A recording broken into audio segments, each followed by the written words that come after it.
নমস্কাৰ। কবি পাৰিজাত বৰুৱাৰ কথাৰে শ্ৰীমন্ত মাধৱ দত্তৰ আবৃত্তিৰে কবিতাৰ শিৰোনাম তেওঁক মই আকৌ দেখিলোঁ।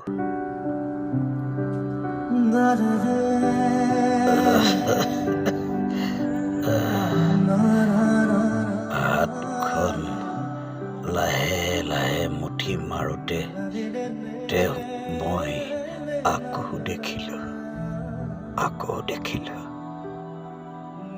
তেওঁ সেৰেঙা আঙুলিৰ ফাকেদি সৰকি গৈছে। হাত ঘড়ীটোৰ ঠাইকণত সময় এটা হৈ বহিছে। সেইকণ ঠাইলৈ কিমান বাৰ যে চোৱা হৈছিল, হয়তো কোটিতকৈও ডাঙৰ সেই সংখ্যা।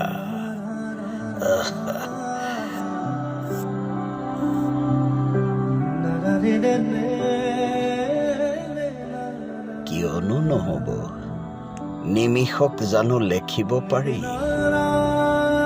পলকক জানো চাই শেষ হয়।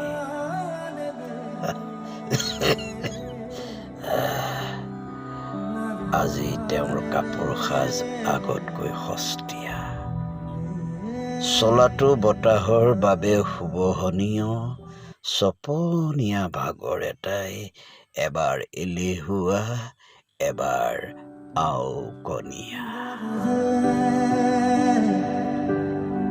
একোবাৰ নিজৰ ভাল নলগা অন্যমনস্ক নাম লৈ চলাটোৰ ঢিলা বাটেদি অহা যোৱা কৰিছে। মই তেওঁক মাতিলোঁ, নামাতিলে।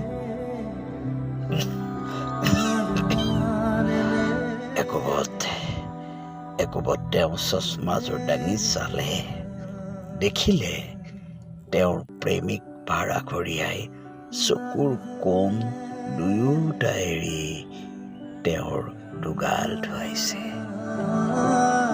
বালিঘৰীয়া হাঁহিয়ে গাল ধুওৱা পানী সোপাকে সামৰি থলে। সেই পানীবোৰ যে একান্ত নিজৰ।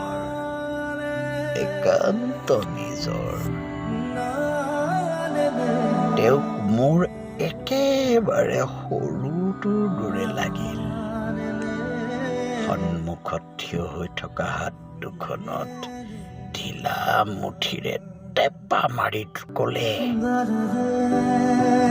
নামটো বাৰ্ধক্য আৰু কৰি থকাবোৰ বাৰ্ধক্যজনিত বুলি এই কাগজখনত লিখি দিয়া, আৰু